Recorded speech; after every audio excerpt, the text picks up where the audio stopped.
everybody to the meeting of Ramsgate Planning and Infrastructure of the 3rd of December 2025. Please make sure your phones are turned off. And first of all, we have apologies. We have apologies from Councillor Shunk, who has a Kent County Council commitment. Yeah. Are there any declarations of interest? Okay. Minutes of the last meeting on the 1st of October, that was 2 months ago, because we had a meeting in the meantime, didn't we? Are they a true record? Yep. Yes. Yeah. I wasn't there, so I can't say. I don't think I was here. Proposed by Councillor Addington, Councillor Oxley. One of those. I know, my brain is dead. Right. Christmas. Okay, all those in favour? Yeah. Over to the town clerk now to talk about the KCC. Right. So KCC waiting and loading restrictions, Wellington, Crescent, Ramsgate. This is notification that there no loading at any time for 44 metres opposite 17 to 18 Wellington Crescent. Additional restrictions near East Cliff House and Kent Terrace, including extension of double yellow lines and reduction of unlimited parking bays. This order was made on the 13th of November and comes into effect on the 14th of November. And included with the agenda is updated map tiles. And the legend in the map gives the specifics. The documents are available for public inspection at Crona House in Ashford and on KCC's website. We're not at the point of consultation, though. This is a notification, and there is a 6-week period for legal challenge via the High Court if there are any concerns about the validity of the order. So the main thing is change in Wellington Crescent, which should improve the being able to see what's coming and going.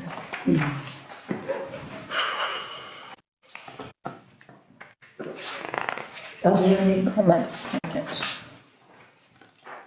Not from me, Chair. I think it's a minute, to be honest. I didn't think there was a problem there, to be honest. Well, it is quite difficult to see when you're coming across as well. Yes. And it's quite difficult to see. And buses coming out of Waterloo sometimes. Yeah, pretty fast. Yeah. National Express have a real problem coming out of there when party vehicles are parked by the side and when there's a show on it. Yes. They've had to actually, drivers had to get out and go into the theatre and ask for cars to be moved. Really? Yeah, because you couldn't get around. I came down the other night and that turning is bad, if that car's parked there. Twice I've nearly been hit by somebody because you can't see what's coming, but there was a show on and I think they were waiting for a coach to unload because there was somebody out with a walkie-talkie and they put some cones out, so I guess all this will definitely help because it was just madness. Yeah, I think so. But the bottom line is they need some more enforcement. Need more enforcement. I did see a vehicle parked on the double yellows by the bus stop with a ticket on it. They are out and about, I can assure you of that, because I've seen them myself. They were on Albion Road. Yeah. They were on the roundabout below the other day. I don't know what the position is. No, because they're on enough of them. Okay, so we have... We noted, do we? We noted, I guess. No comment. Yeah, no comments.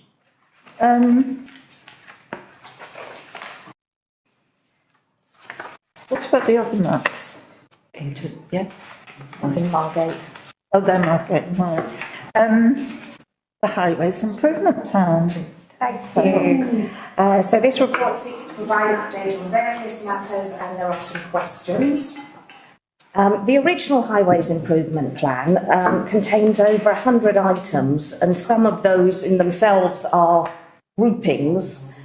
What I think is rather unfortunate is Kent County Council do not want to see the whole list.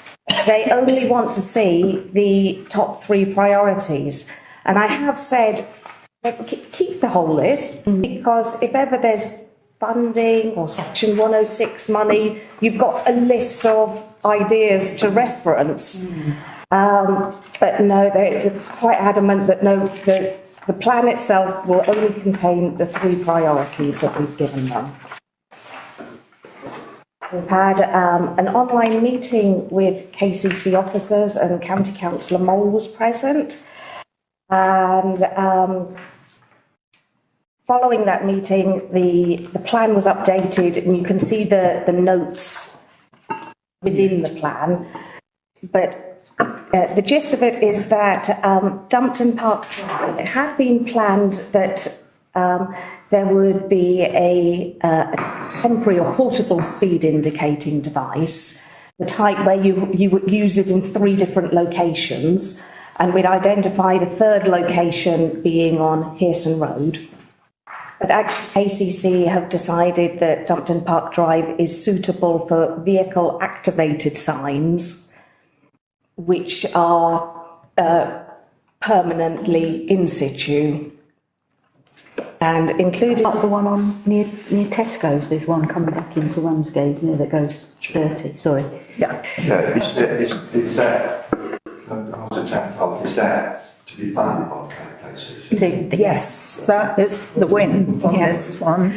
And also they are more suitable because the other ones you would have had to move around. Yeah. And the technicians would have had to done it. Yeah. And so that is good. They've all, sorry, I've taken note, but they also put up some signs.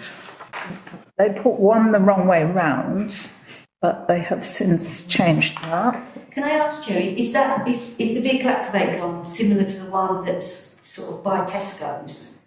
You know, the big Tesco's. It's as you're coming back, it catches you. It says 30, it flashes 30. If you go over 30, it tells you to slow down. I think it's like, and can I say something? The other thing is that the team of people that occasionally includes me, who stand and record cars and the speed they're going at, will still be able to do it with the permanent signs, and they're very, very keen to do it. And we sort of assumed that we will give our mobile kit to Broadstairs, but that has yet to be decided. Yes, if anywhere else in Ramsgate needs it. Can't we use it ourselves in Ramsgate? Use it ourselves in Ramsgate, yes. Places we can use it. Places in Ramsgate. Certainly. Street in Ramsgate is a speed trap. Well, we have to train up a group of people to do it, that's all. Which we did for Dumpton Park Drive. Councillor Wing. I did one session. Chair, is there any way a group of us trained ones could then start a new group somewhere else? Well, we could, but they would still have to be trained by... Yeah, you still have to know what you've got to do. Alan, I think he was called. Yes, Slightly off topic, but not. The reason I'd like to keep it too is I don't know if anybody else is noticing this, but there's an awful lot of either late night or early morning motorbike noise with drivers using the empty roads. Yep. And it's getting, and I would come back, if I was coming back late at night and I was coming under like Parkway Station, that road there's often groups of motorbikes that are actually sitting at the side of the road waiting for cars to go past and things like that. So I think we need it, and we need to start being strategic about where we're targeting. See, that's out of Ramsgate Town Council's jurisdiction, but there's, if you're in my house, you can hear motorbikes throughout the night. Well, tell me. Yeah. But they don't work at night. The permanent, but the mobile one would not work at night. Okay. And the locations for where it can be put have to be carefully worked out. Plus, Weather conditions. by, what's his name, I can't remember his name. You've got 100 metres square site, so Yeah, and it can't be done in the rain and, it can't be done when it's too cold. I mean, All sorts of we report them to the police all the time. The police have actually stood in front of these boy racers and been whizzed round, and they're not quick enough to get the numbers. Yeah, okay. So, Bit hard to catch a motorbike. bit hard to catch a motorbike, yes. Sorry. Sorry, Oh, sorry. another thing we have a problem with is I was doing 30 along Dumpton Park. I was just under 30 because I'm very aware of that. And that's the whole thing of that group. It makes you super aware Because on that road you can pick up speed if you're daydreaming.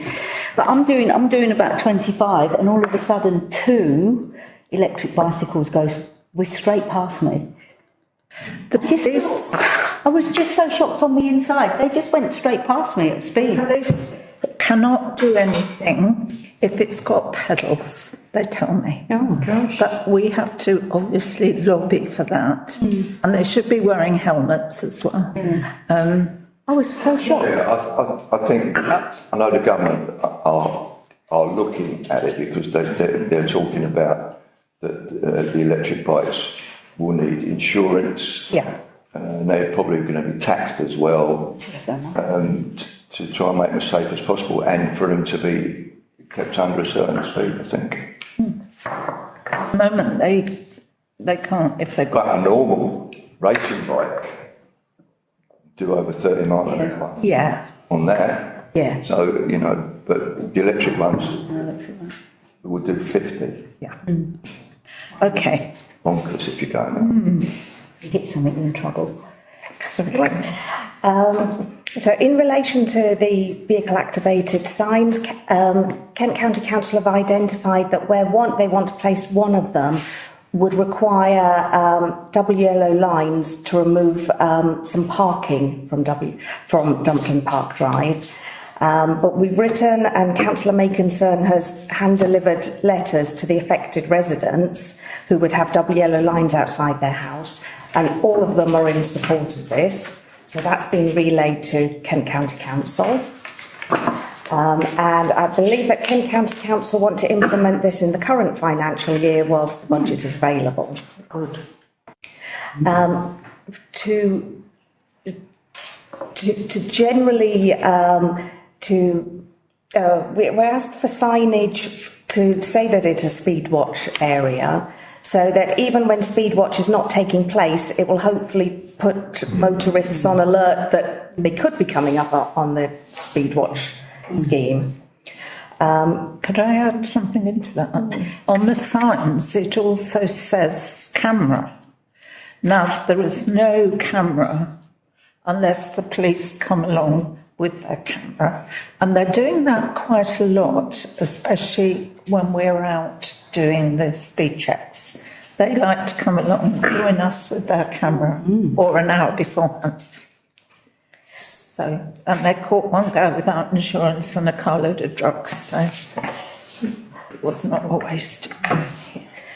KCC is also going to investigate the possibility of a pedestrian refuge island.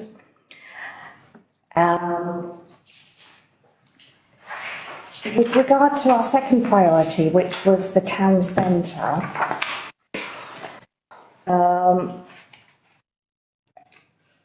KCC are going to consider to assess the feasibility of extending pedestrianisation times, or if not, can an improvement be made on signage? They did say that the problem that we're experiencing with delivery lorries is very common, and it's where, when the legislation was written and put in place, say 20 years ago, the way deliveries took place is very, very different to the way deliveries take place now, with constant smaller deliveries. But they didn't seem to have a solution. And then our third priority. Sorry, may I just? Oh, yes, sorry, Councillor. So, yes, I was out the other day on the pedestrianised bit of the High Street when the Poundland lorry came with its. What, within pedestrian hours? So when it was just, no, it was just past. Oh, right, yes. So you just passed. Yeah. And it's got 12 wheels, it's Yes. massive. Yeah. They're taking huge cages out of it and whatever, and the pavement is like this. Yeah. We get regular complaints from people with disabilities that it's unsafe for them to walk or wheel down there, etc. And yet we still allow them to deliver to the front entrances of these buildings rather than the back. And I don't understand why we can't enforce some kind of. It's got a loading, well, we can get signs that. Because they should have loading Wait. bays. There should be a weight restriction, but also they should all have loading bays, surely. It's all down to the highway authority. Yes, but this is about, yeah. We could ask in all this for the weight limits. We did have a discussion with Sarah Merrifield about after a meeting the other day where she was talking about improvements that they were hoping to bring with Pride in Place and whatever to the town centre, and we were talking, and she said, oh yes, lots of people have commented on the paving, and I said, well, it's because part of it is because of the delivery. Well, Poundland do not need that big lorry because it goes round a variety. It goes everywhere, yes. And in Switzerland, for example, these big lorries unload into smaller lorries outside the town with smaller trucks. Yeah, are you? But the thing is, this is not Switzerland. No. They haven't got the population that we've got. But what you're going to do then, instead of having one big lorry creating whatever they're creating out of resource, you'll have 10 more vehicles doing it. Or we could go for, bike trailers for the last mile, like they do in parts of London and many other cities. It's perfectly possible to do it without creating more exhaust. It's just having the political will. For me, I know that is a particular issue, but I think a bigger issue is the number of cars that just park there and drive through there at night, some at considerable speed. There were 15 cars. Actually, I think it's up to us to keep relentlessly reporting to parking enforcement so it becomes a hotspot for enforcement. And I agree with what Councillor Alban says about our enforcement team are out a hell of a lot, and I always stop and talk to them when I see them. Have you ever seen one in the evening? I have seen one. I have seen one in an evening, and he was in the town centre actually, and I've seen one really early in the morning as well. But the signage is there. The signage is very confusing, but also the surface is something we pick up with Paul Valack every annual meeting we have with him, and he tells us that the whole surface there is due to be, it's on a schedule of replacement, but obviously I don't think it's going to be replaced any time soon. But we can only have, it's only a point of having it replaced and stop the Poundland. Yeah, well, exactly. So it is beyond its life, that whole surface through town, and I think maybe it is in a terrible state.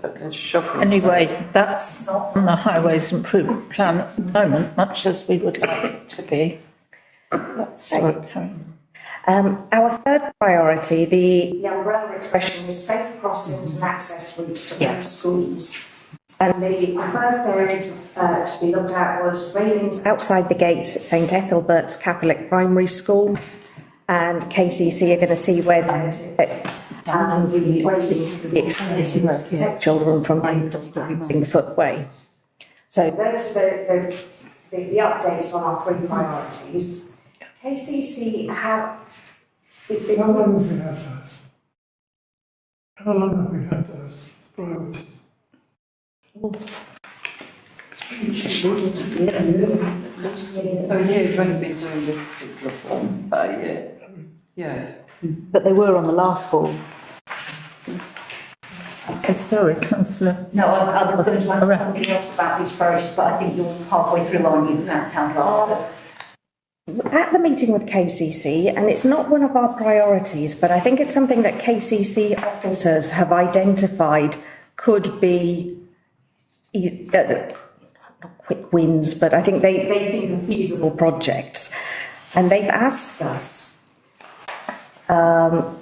whether we would like dropped curbs installed on the B2045 near Jacob's Ladder, Park Road, Grange Road, Ellington Road and Westcliff Road.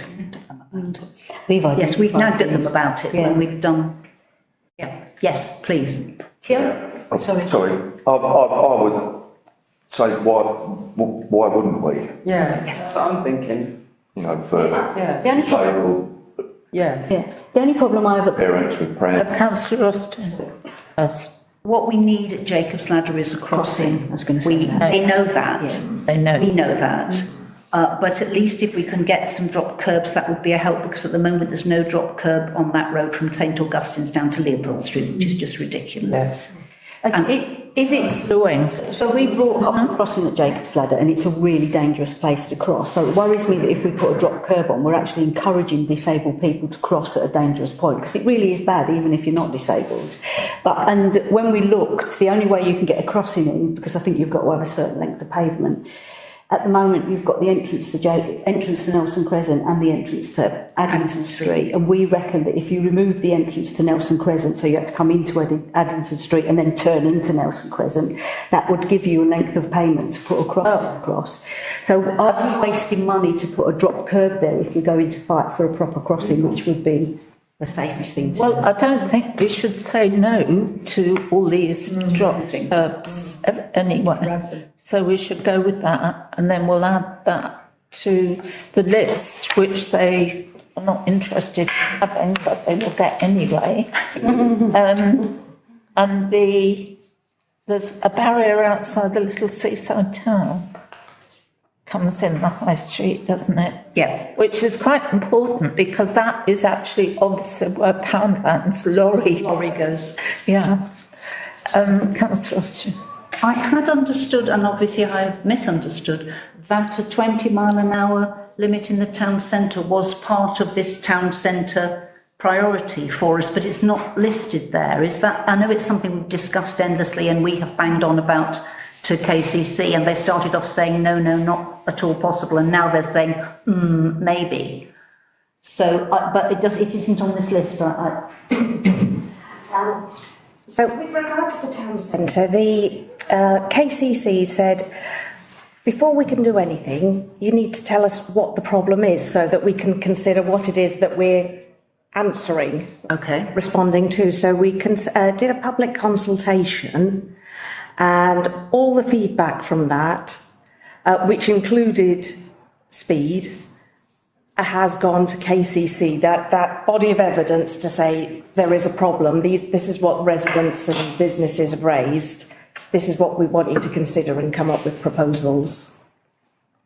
And we're waiting for KCC to come back. And where is that evidence that we gathered? What is it on our website or anywhere? It's been round to us, but is it something that we can refer residents to or anything if they're asking us what's happening about it? Put out a press release, didn't we? That links to the full table. It's got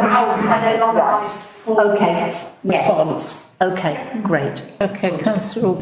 Yeah, I think we've got to put in three most important things that we need to three priorities, because if you don't prioritise anything, Nothing will happen. But we do want to add a couple more bits in. One from Councillor Green, which is up there. It's definitely seen both of them. I have to say that driving down Michael Place hundreds of times, I've never seen anybody who's too narrow to speed down there. So they must be, I don't know what they're coming down there in, but it's not just the speeding, it's the fact that it's a cut through, and it's Can the football stadium more than anything else that's causing It's this. very early in the morning. how early in the morning is it? It's when the training's on first thing. A lot of it from the complaints I get is very much the run to. So I'm just saying, you know, I can't believe that anybody would actually speed down there. Southwood Road, all of those. All of them. Queen Bertha, I get a lot of complaints about this. Yes, Councillor. Sorry, I didn't mean to have my hand up. I was just waving my Can we agree about these Added. additions. Well, no, before that, where the drop curbs. Yes. Stuff is, can we agree that this near Jacob's Ladder, Hart Road, Grange Road, Ellington Road and Western, we have to read it Afterwards, then let's do it. Yes. I certainly think so. Yes. Absolutely. Can't do it. Anything they're willing to do, let's do it. I think we've all agreed that. And then, Sorry, Chair, have they confirmed that these are an extra? They won't say, sorry, we spent your money on your drop curbs. No, they don't say that, Becky. They won't say that. This would be for us to pay for. Oh, So the things in the Highways Improvement Plan, they will do the legwork behind it, the paperwork, the engineering, but okay, the answer's no then. yes, it is things for RTC to pay for. So is that how the question was put? Would you like that put on now? yeah, we've talked about this. So what sort of cost are we talking? We don't know. We don't know. 2,000, wasn't it? But it's the third 6,000-7,000. thing, Side of it. the Dumpton Park Drive, the High Street, including the signage, and then all these Safe crossings with, Yes. Yeah. Yes, I'm just, and obviously if we're looking at trying to get a proper crossing at Jacob's Ladder, then it's a question of, if it's our money going in, that's something that we're hoping to improve on later, that might be a slightly different matter than if it was KCC's money. Changes it completely. Yeah. I think you'll have to have the accident statistics. Okay. We don't do that. They were much more positive about it last time we went round, sorry. So the next Highways Improvement Plan matter is that we've got 3 requests from members to add to the Highways Improvement Plan. The first from Councillor Green, which is regarding Wygall's Place, regarding motorists speeding and using it as a rat run in the early mornings, who request for some form of traffic calming. A request from Councillor Huxley to ask for dropped curbs at the junction of Turner Street and Broad Street. And then from Councillor Nixie, who's raised monitoring of the 20-mile-per-hour limit in the Nethercourt estate is needed. So it's a request to add them to our Highways Improvement Plan. But they can either go on the very long list, which KCC is refusing to look at, or if they go on to the priorities, what is going to come off the priority list? Yes, Councillor Nixie. Right, so it's asking me that they need to go on the list Yes. for KCC to look at, because, dare I say, there's going to be I told you so moments coming up but shortly, or I'd have thought with KCC at some point, because they might not want to listen to it, but we've got to put it under their noses to say, look, you've been shown this before, we've done a lot of work on this, we've handed it to you, and you have said to us that you are not listening. We are going to use that, so it goes on the list as far as I'm concerned.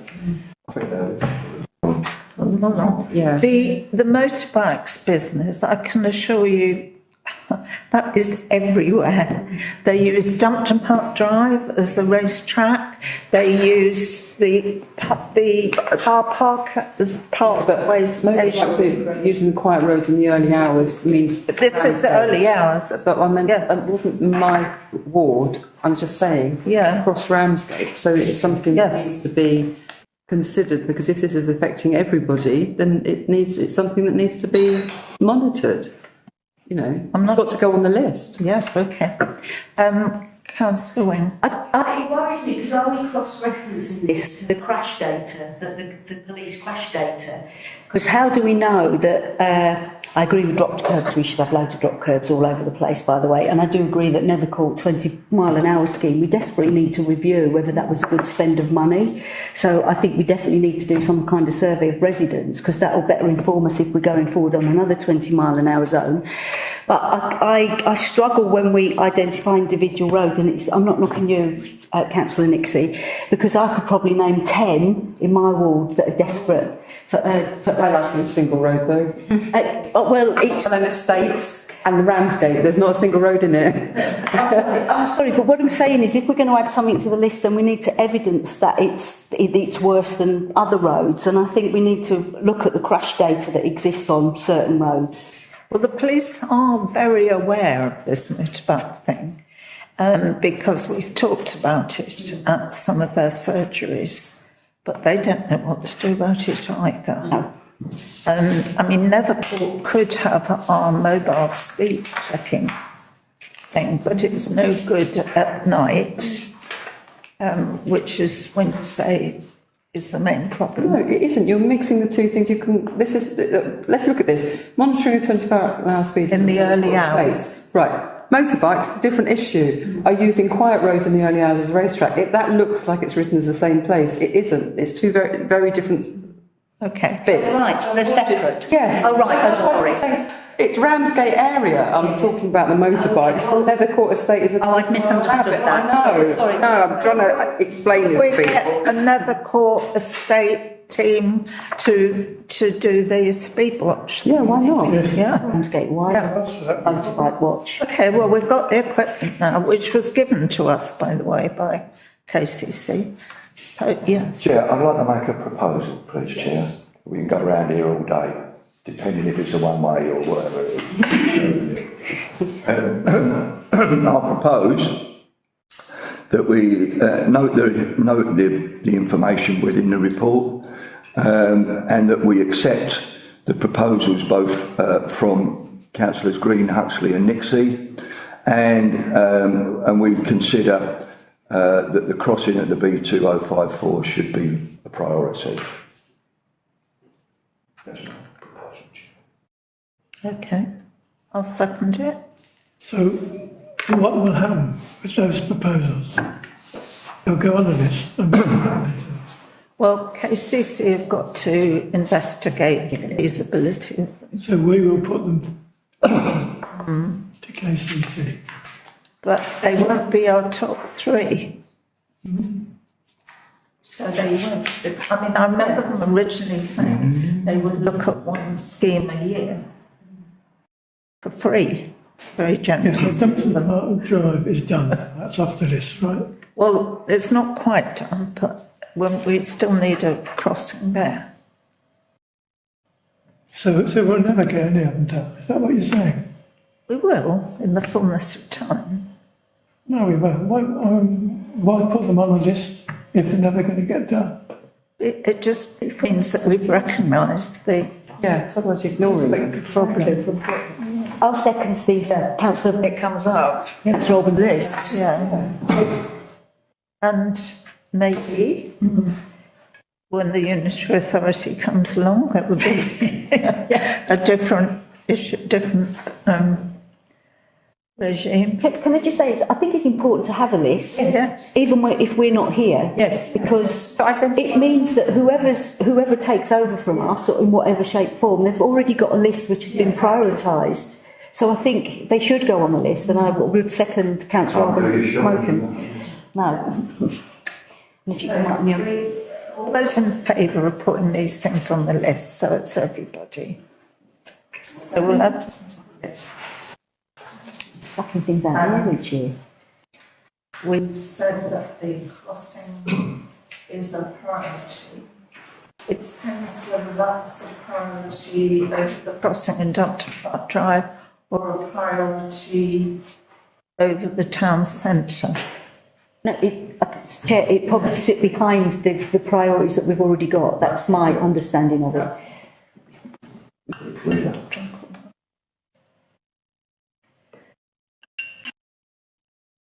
But they're on the list, which we will send to them, even if they don't want them. Right. What's the next thing? Have we got any more? On to planning applications now. Planning applications. Mr. Williams. Read out the... Yeah, you have So the first application is at 2 Addington Street. Application for variation of conditions 2 and 3 of planning permission previously given for replacement and alterations of fenestration together with removal of part shop front with replacement timber doors and infill remaining cavity with render, to replace the windows to the side and rear elevations to UPVC sash windows. This has been called in by Councillor Makinson, and the reasons for call-in is the windows and loss of shop front. Councillor Wing, you've looked at. I initially I didn't think there was a problem, but then I reminded myself by walking down my street and turning right, and I think there would be an issue with putting the UPVC windows on the side of the building, which is over at Ivy Lane. The shop front is not lost. It's a derelict old building, so whatever they do to it is going to be an improvement. And I did go back into the plans to check there was no messing with the inside, and there wasn't. But I can't see a problem with the UPVC on the back because lots of properties have already got them. But I can see a problem with them on the side. Why, can I just ask a question, Chair? Can I ask Councillor Wynne why she thinks it'd be a problem? Because the whole of that street, there are no, obviously it's in the conservation area. Yeah. This is a seen bit of people, it's an alley. That this is an actually alley down to people's houses at the bottom. So we wouldn't allow it. I know on Addington Street they're on the back of the houses, but they're not allowed on the front or the side.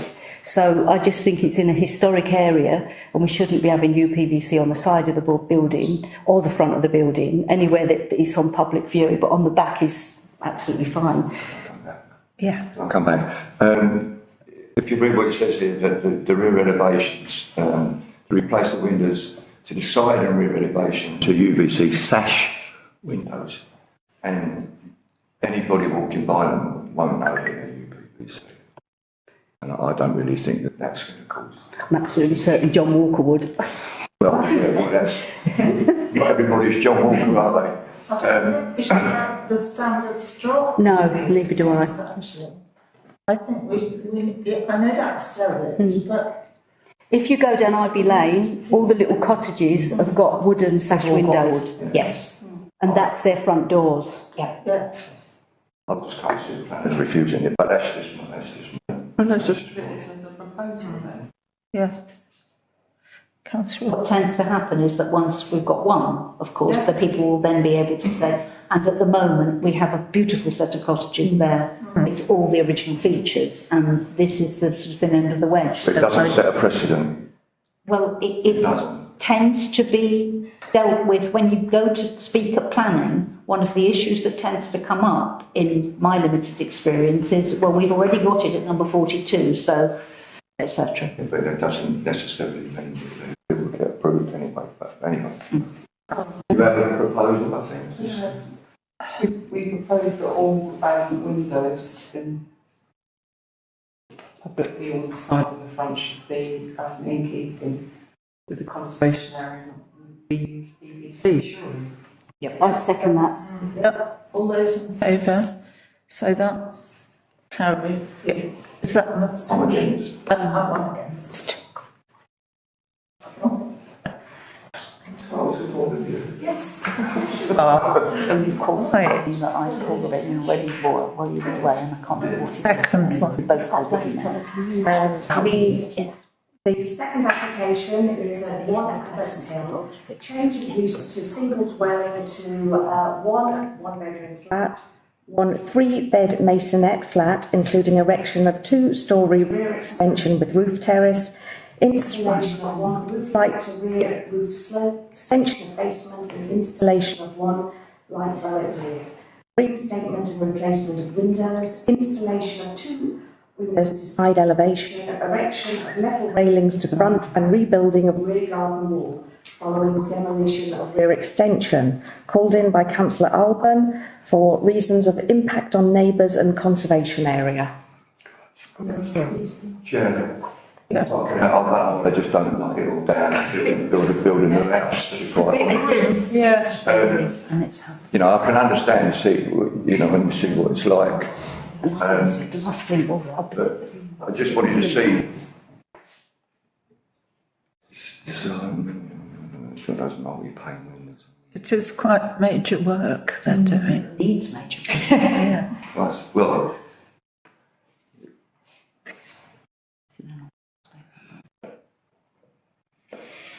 So a two-storey rear extension. So can you just go back to the side plan? Yeah. So that's the original. See what the neighbours are. And then, yeah, yeah, so they're coming out the back here, going up, and they have the sidelines in there. yeah, but there's no property behind there, is it, on that one? Can I just... Yes. There's a road going up the Hampton Road. That's not the front, so it's the side, so that's, anything there is not going to affect them. And, jeez, So from what I've seen on this side of the building, Yeah. the rear one, there's no windows. there's no windows in that other one, is there? No.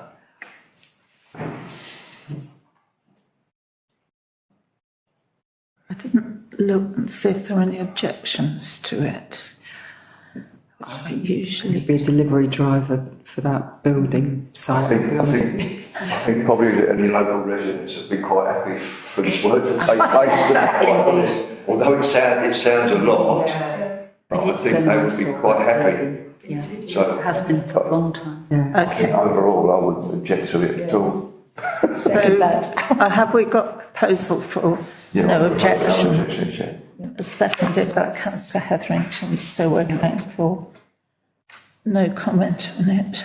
As long as, I mean, before we vote for it, do we say no objections as long as it's in keeping with the conditions of the conservation? Do you know what I mean? It's like, just before we get to that, oh, well, they're using PVC sash windows, should we? Well, it doesn't mention PVC, but there we are. But that'll be done under conditions on the planning consent, which I've no doubt that the conservation officer will say. It's easy, it's all right. Yes, okay. All those in favour? Yeah. That's carried. And the date and time next meeting, Wednesday the 7th of January next year.